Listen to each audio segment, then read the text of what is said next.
Magandang hapon mga ka-idol, welcome sa aking new video. Kasalukuyan ako nagliligpit ng mga gamit na ginamit sa paglilinis ng sasakyan dahil ako ay papiwas ng Maynila.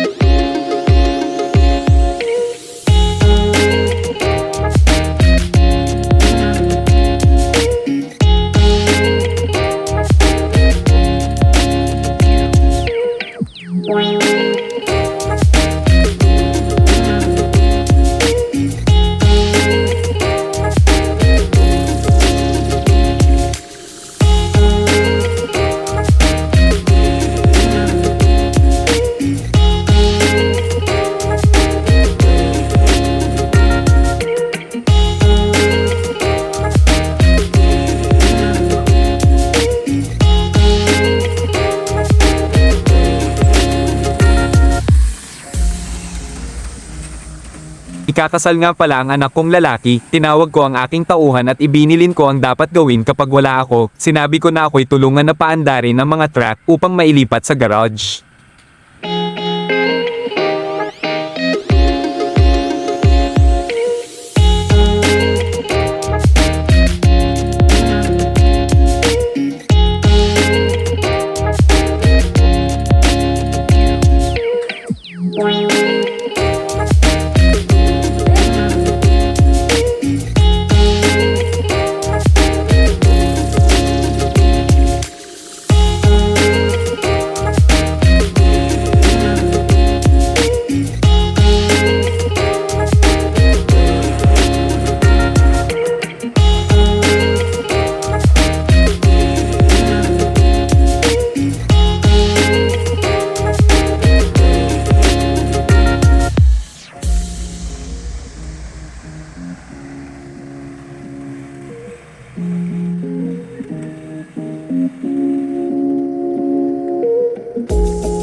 Ayon mga ka-idol, ang aking mga relatives ready na sa aming pagluluwas at excited na ang lahat. Sabi ko nga kumaway sila para video ko ngunit ang gusto picture lang daw.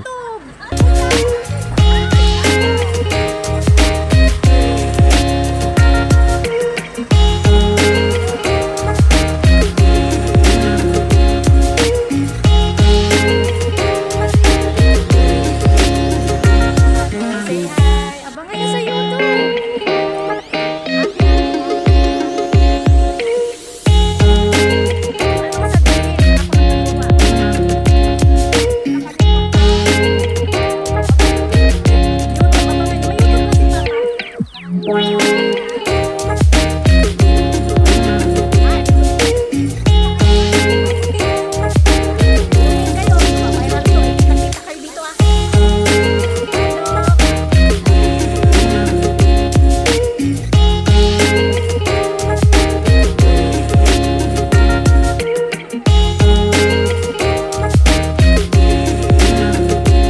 Ito na at palabas na kami ng baryo. Ang iba po namin kasamahan ay nag-commute dahil hindi po kami kasya lahat sa sasakyan. Sabi ko nga ay magkikita-kita din naman kami sa barko.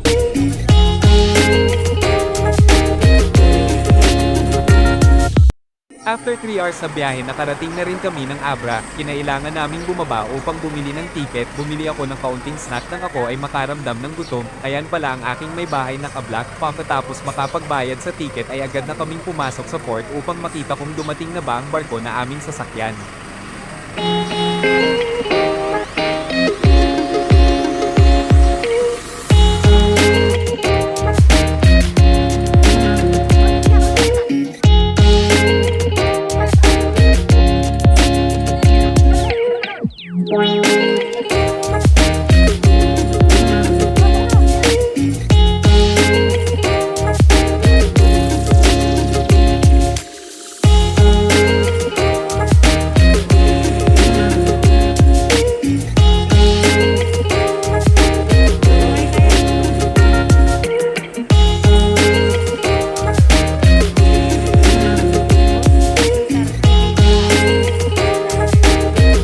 Makapasok na kami sa port, napag-alaman namin na mga 30 minutes pa ang dating ng barko, kaya kami ay naupo muna dito sa waiting area, sa terminal ng Abra de Ilog. Ayon sa guard, mabilis daw ang barko na aming masasakyan dahil ito ay bago pa, kaya kami ay natuwa.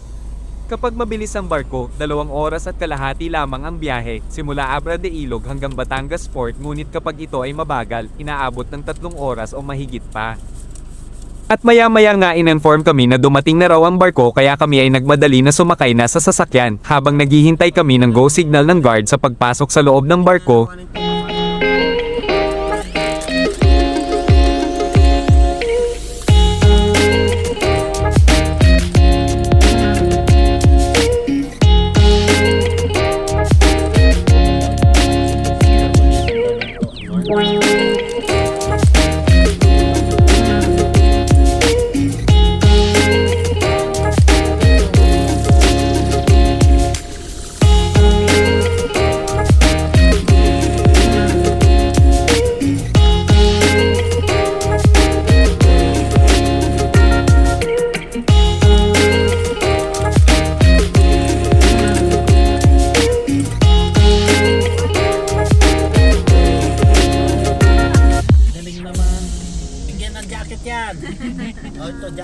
Nagulat kami at ayon na pala ang aming kasamahan, abay naunahan pa kami pumasok sa loob ng barko, ayon ng kanilang travel guide na ka-green, siya pala ang aking anak na si Doc Rex Mongorospe.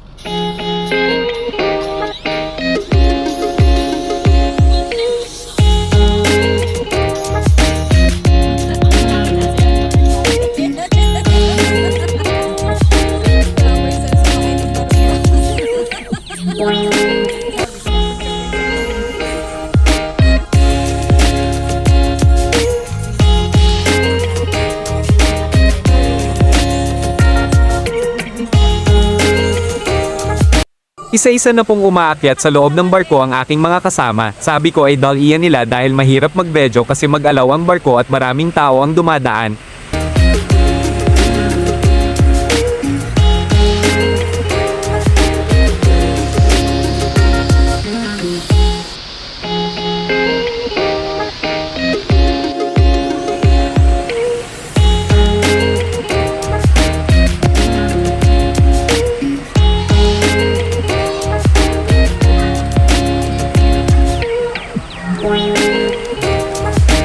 Nakakapagod din talaga mga biyahe mga ka-idol at ito na paalis na barko, mabilis nga pala talaga itong barko, nakakatuwa shoutout sa barko na Montenegro Shipping, baka naman.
Sa wakas nagkita-kita din kami ng aking mga kasamahan dito sa loob ng barko at sabi ko nga kumaway sila para makita sila sa video ko. Sa mga oras na ito ay alas 11:30 na tanghali at nakaramdam na kami ng gutom.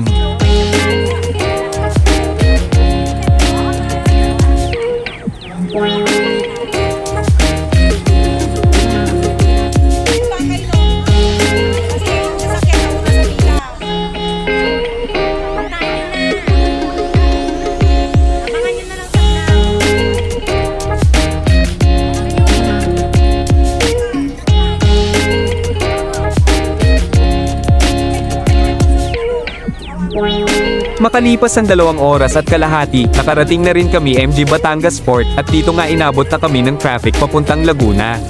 Sa mga oras na ito ay alas 4 na ng hapon ngunit di pa kami nakarating, inabot kami ng 3 oras na traffic bago nakarating ng Laguna.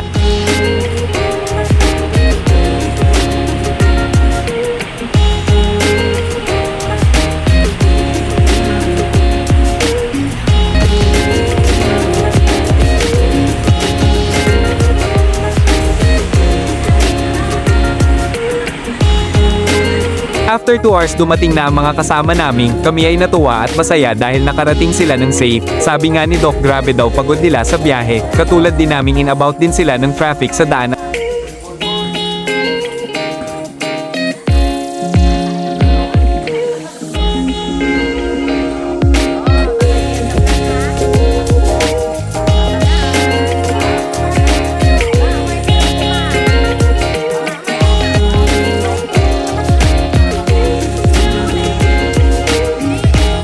Dito muna kami mag-stopover sa bahay ng aking anak, mag-aalas 6 na ng gabi kami ay makakarating. Sa mga oras na ito mga ka-idol, gutom na talaga kami at pagod na pagod sa haba ng biyahe.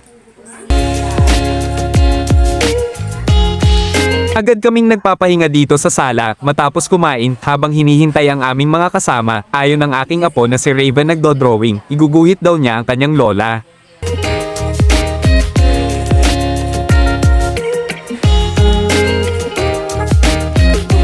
At ito nga si Doc naghuhugas ng kamay upang makakain na. Say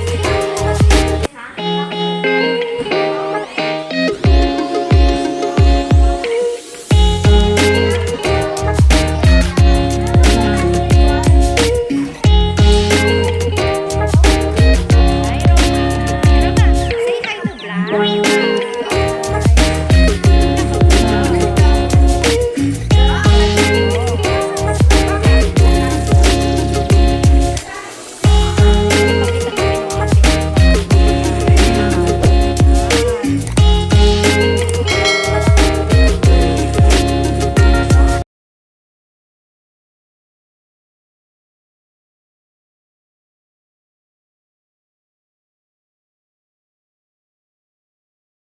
Sa mga oras na ito alas 7:30 ng gabi time check mga ka-idol, thank you sa Montenegro Shipping at mga crew.